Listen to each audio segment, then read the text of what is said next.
विराट कोहली ने अपने 3 साल के कैप्टेंसी करियर में टीम इंडिया को 3 बार आईसीसी के सेमीफाइनल या फाइनल तक पहुंचाया है। वहीं पर अगर हम एमएस धोनी का पहला T20I वर्ल्ड कप छोड़ दें तो उन्होंने भी अपने 8 साल के कैप्टेंसी करियर में टीम इंडिया को सिर्फ 2 बार सेमीफाइनल या फाइनल तक पहुंचाया है। लेकिन फिर भी विराट कोहली को एक फेल्ड कैप्टन माना गया है और वहीं पर एमएस धोनी को एक सक्सेसफुल कैप्टन।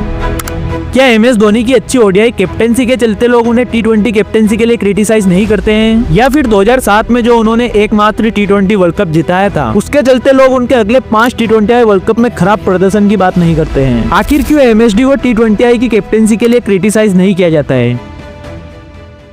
2007 में एमएस धोनी इंडियन टीम की T20 की कैप्टेंसी संभालते हैं और उनकी कैप्टेंसी करियर का पहला मैच ही वर्ल्ड कप का मैच होता है। 2007 के T20 वर्ल्ड कप में इंडिया अपना पहला मैच स्कॉटलैंड के खिलाफ खेलती है जो कि बारिश के चलते कैंसिल हो जाता है। उसके बाद फिर इंडिया का अगला मैच पाकिस्तान के खिलाफ होता है जो कि टाई हो जाता है और इसका रिजल्ट फिर बॉल आउट में निकलता है। बॉल आउट में इंडिया 3 अटेम्प्ट करती है और तीनों बार इंडिया के प्लेयर स्टंप को हिट कर देते हैं। वहीं पे पाकिस्तान एक भी बॉल स्टंप को हिट नहीं कर पाती है और इंडिया ये मैच जीत जाती है।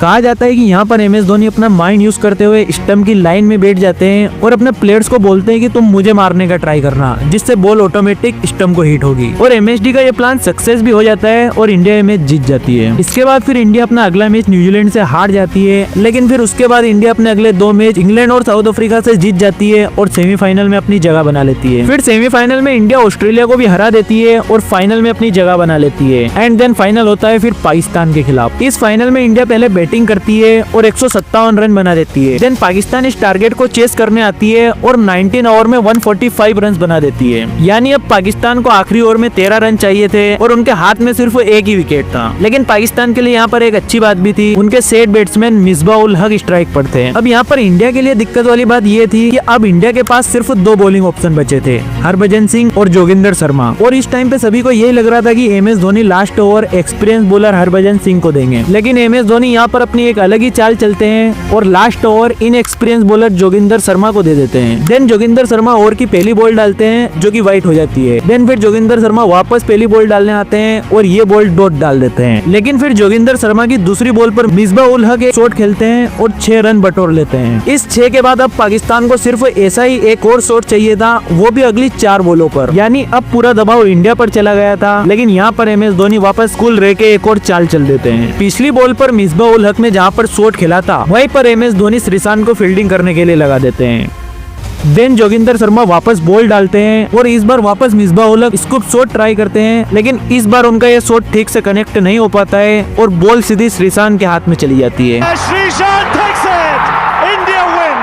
एमएस धोनी की लाजवाब कैप्टेंसी और माइंड गेम के चलते इंडिया अपना पहला T20I वर्ल्ड कप जीत लेती है। अब ये जो मैंने आपको चीजें बताई हैं ये तो सभी को पता है और सभी लोग इसके लिए एमएस धोनी की तारीफ भी करते हैं, लेकिन इस वर्ल्ड कप के बाद एमएस धोनी की कैप्टेंसी में लगातार जो 5 T20 वर्ल्ड कप में इंडिया ने खराब परफॉर्म किया है उसके बारे में कोई बात नहीं करता। 2009 के T20 वर्ल्ड कप में इंडिया सुपर 8 के मैचेस खेलती है और अनफॉर्चुनेटली इंडिया इसमें एक भी मैच नहीं जीत पाती है। सुपर 8 में इंडिया का पहला मैच वेस्ट इंडीज के खिलाफ होता है जहां पर इंडिया पहले बैटिंग करते हैं सिर्फ 153 रन बना पाती है। इस मैच में इंडिया बहुत डिफेंसिव माइंडसेट से बैटिंग करती है जिसकी वजह से वो बड़ा टोटल नहीं बना पाती है और मैच हार जाती है। वैसे एमएस धोनी ने इस मैच में 23 बॉल खेलकर सिर्फ 11 रन बनाए थे। खैर इसके बाद फिर इंडिया का अगला मैच इंग्लैंड के खिलाफ होता है और यहाँ पर इंडिया को वही टारगेट चेस करना होता है जो उन्होंने पिछले मैच में बनाया था। यानी इस मैच में इंडिया को सिर्फ 154 रन चेस करने थे, लेकिन इंडिया ये रन भी चेस नहीं कर पाई और मैच हार गई। और ये मैच 100% इंडिया सिर्फ एमएस धोनी की कैप्टेंसी की वजह से हारी थी, क्योंकि इस मैच में एमएस धोनी जडेजा को नंबर 4 पर बैटिंग करने के लिए भेजते हैं, जबकि उनके पास युवराज सिंह का एक बेस्ट ऑप्शन था और युवराज सिंह उस समय अपने रेड हॉट फॉर्म में भी थे। लेकिन फिर भी एमएस धोनी युवराज सिंह से पहले जडेजा को बैटिंग करने भेज देते हैं और फिर जडेजा इस मैच में 35 बॉल खेलते हैं और सिर्फ 25 रन बनाते हैं। जडेजा की इस आइकॉनिक नॉक के चलते इंडिया ये मैच हार जाती है और इस हार के चलते इंडिया 2009 के वर्ल्ड कप के सेमीफाइनल खेलने का चांस भी गवा देती है और इस वर्ल्ड कप से बाहर हो जाती है। इसके बाद फिर फॉर्मेलिटी के लिए इंडिया का आखिरी मैच बचता है जो कि साउथ अफ्रीका के खिलाफ होता है और इस मैच में इंडिया के जीतने के काफी अच्छे चांसेस होते हैं, क्योंकि इस मैच में इंडिया को सिर्फ 131 रन चेस करने थे, लेकिन फिर वही इंडिया ये रन भी चेस नहीं कर पाती है और ये मैच भी हार जाती है। 2010 में इंडिया वापस T20I वर्ल्ड कप खेलती है और इस वर्ल्ड कप में भी इंडिया बहुत इजीली सुपर 8 तक तो चली जाती है, लेकिन फिर सुपर 8 में वापस एक भी मैच नहीं जीत पाती है। इंडिया का पहला मैच ऑस्ट्रेलिया के खिलाफ होता है, जहां पर ऑस्ट्रेलिया पहले बैटिंग करते हुए 184 रन बना देती है और इंडिया सिर्फ 135 रन पर ऑल आउट हो जाती है और ये मैच हार जाती है। इसके बाद फिर इंडिया के अगले 2 मैच वेस्ट इंडीज और श्रीलंका के खिलाफ होते हैं और इंडिया ये दोनों मैच भी हार जाती है। इंडिया इस बार भी सुपर 8 में अपना एक भी मुकाबला नहीं जीत पाती है, यानी लगातार 2 वर्ल्ड कप में इंडिया ने सुपर 8 का एक भी मुकाबला नहीं जीता था। खैर अगर यही चीज किसी दूसरे कैप्टन के साथ हुई होती तो हो सकता था कि उसे अभी तक कैप्टनसी से हटा दिया होता। इसके बाद फिर इंडिया 2012 का वर्ल्ड कप खेलती है और फाइनली इस वर्ल्ड कप में इंडिया सुपर 8 के मुकाबले जीतती है। इस वर्ल्ड कप में इंडिया सुपर 8 के 3 मुकाबले में से 2 मुकाबले जीत जाती है, लेकिन 2 मुकाबले जीतने के बाद भी इंडिया इस वर्ल्ड कप का सेमीफाइनल में नहीं जा पाती है। ऐसा इसलिए होता है क्योंकि सुपर 8 का जो इंडिया का पहला मुकाबला होता है वो ऑस्ट्रेलिया से होता है और ये मुकाबला इंडिया बहुत बुरी तरीके से हारती है, जिससे इंडिया का नेट रन रेट खराब हो जाता है और फिर आगे चलकर इंडिया नेट रन रेट के चलते सेमीफाइनल के लिए क्वालिफाई नहीं हो पाती। इस मैच में इंडिया पहले बैटिंग करते हुए सिर्फ 140 रन बना पाती है एंड देन ऑस्ट्रेलिया फिर इस टारगेट को सिर्फ 15 ओवर में चेस कर लेती है। ये मैच जिस पिच पर खेला गया था वो हार्ड एंड बाउंसी पिच थी और इस पिच पर ऑस्ट्रेलिया के पेसर्स ने इंडिया के 6 विकेट निकाले थे, लेकिन वहीं पर MS धोनी ने इस बाउंसी पिच पर 3-3 स्पिनर खिला लिए, जिसके चलते फिर इंडिया ऑस्ट्रेलिया के विकेट्स नहीं निकाल पाई और ये मैच एक तरफा हार गई। इस मैच के चलते इंडिया का नेट रन रेट बहुत बुरी तरीके से खराब हो गया, जिसके चलते फिर इंडिया अपने अगले 2 मैच जीत कर भी इस वर्ल्ड कप का सेमीफाइनल नहीं खेल पाती है। इसके बाद फिर इंडिया 2014 का वर्ल्ड कप खेलती है और ये वर्ल्ड कप इंडिया के लिए काफी अच्छा बीतता है। इस वर्ल्ड कप में MS धोनी काफी अच्छी कैप्टेंसी करते हैं और इंडिया को ग्रुप स्टेज के सारे मैच जिताते हैं। फिर साउथ अफ्रीका के खिलाफ इंडिया सेमीफाइनल भी जीत लेती है, लेकिन फिर अनफॉर्चुनेटली फाइनल में इंडिया श्रीलंका से हार जाती है। इस वर्ल्ड कप में MS धोनी काफी अच्छी कैप्टेंसी करते हैं, जरूर एट दी एंड वो इंडिया को ये वर्ल्ड कप नहीं जिता पाते हैं, लेकिन फिर भी इस वर्ल्ड कप में उनकी कैप्टेंसी काफी लाजवाब थी।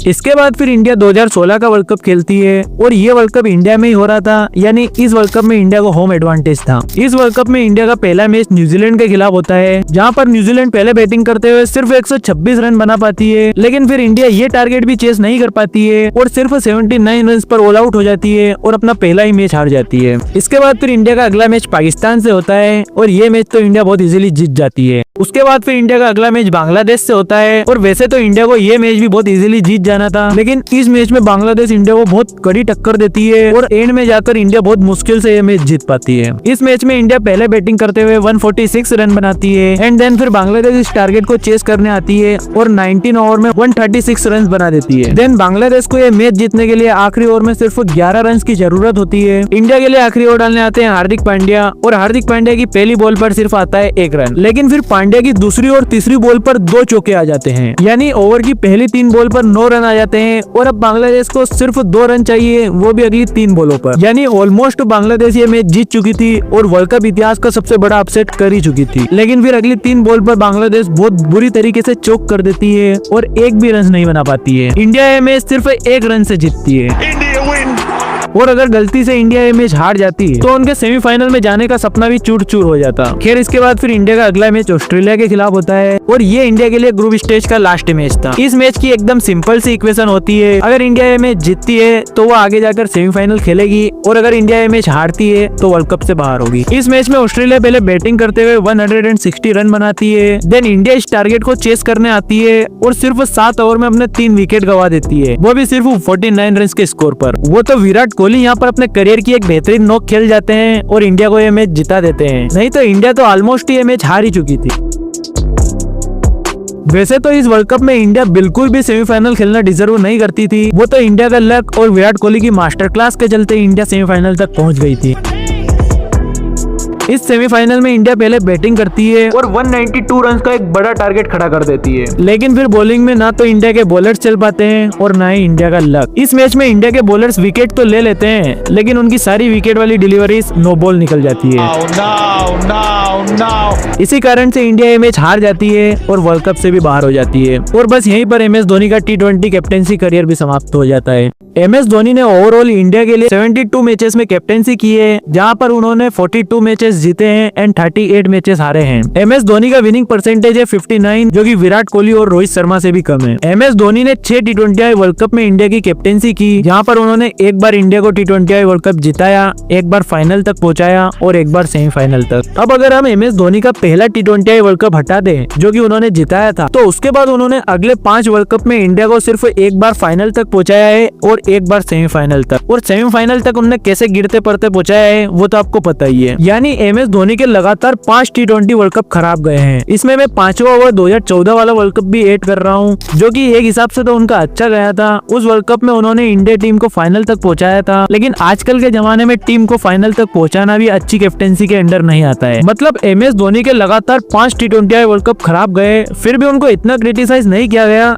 जितना रोहित शर्मा और विराट कोहली को सिर्फ एक वर्ल्ड कप हारने पर करा गया था। और विराट कोहली का तो सिर्फ एक T20 वर्ल्ड कप खराब गया था और उन्हें T20 कैप्टेंसी से हटा दिया गया था, जबकि MS धोनी के तो लगातार 3 वर्ल्ड कप ऐसे गए हैं जहां पर उन्होंने टीम को सेमीफाइनल तक नहीं पहुंचाया है और 2 में तो उन्होंने सुपर 8 में जीत भी हासिल नहीं करी थी। लेकिन आखिर क्यों फिर भी उन्हें कैप्टेंसी से नहीं हटाया गया? इसके पीछे का एक मेन कारण ये भी हो सकता है कि MS धोनी की दूसरे फॉर्मेट में अच्छी कैप्टेंसी के चलते उन्हें T20 में भी कैप्टेंसी के लिए खींचा गया। जैसे कि 2009 और 2010 में इंडिया ने सुपर 8 का एक भी मुकाबला नहीं जीता था और बहुत हद तक चांसेस होते हैं कि ऐसे वर्ल्ड कप जाने पर कैप्टन को कैप्टेंसी से निकाल दिया जाता है। लेकिन MS धोनी को नहीं निकाला गया क्योंकि उन्होंने इसके अगले साल ही यानी 2011 में ही इंडिया को ODI वर्ल्ड कप जिता दिया था। जरूर MS धोनी ने लगातार 5 T20 वर्ल्ड कप में अच्छा परफॉर्म नहीं किया था, लेकिन इसके बावजूद हम उन्हें फ्रॉड या फिर बेकार T20 कैप्टन नहीं कह सकते हैं, क्योंकि सिर्फ टूर्नामेंट जिताना ही एक अच्छी कैप्टेंसी नहीं होती है। अच्छी कैप्टेंसी वह होती है जहां पर एक कैप्टन अपनी टीम को बिल्ड करे, अपने प्लेयर्स को बैक करे और अपना कैप्टेंसी करियर में एक ऐसी टीम बना दे जो आगे फ्यूचर में चलकर कई टूर्नामेंट जीते। और MS धोनी ने कई हद तक बिल्कुल ऐसा ही किया था। MS धोनी वह व्यक्ति है जिन्होंने रोहित शर्मा से T20 में ओपनिंग करवाई थी और विराट कोहली को इनिंग एंकर करना और मैच फिनिश करने के लिए फुल छूट दी थी। और MS धोनी ने ही जडेजा, बुमराह एंड हार्दिक पांड्या जैसे प्लेयर को इंडियन टीम में फिट किया था और उन्हें काफी बार बैक किया था। MS धोनी एक विजनरी कैप्टन थे और उनके विजन के चलते उन्होंने एक काफी अच्छी T20 की टीम बिल्ड करके दी थी, जिसका फायदा फ्यूचर में रोहित शर्मा और विराट कोहली को हुआ था। बाकी गाइस आपको क्या लगता है आप कमेंट में जरूर बताना और वीडियो को लाइक कर देना एंड चैनल को सब्सक्राइब कर देना।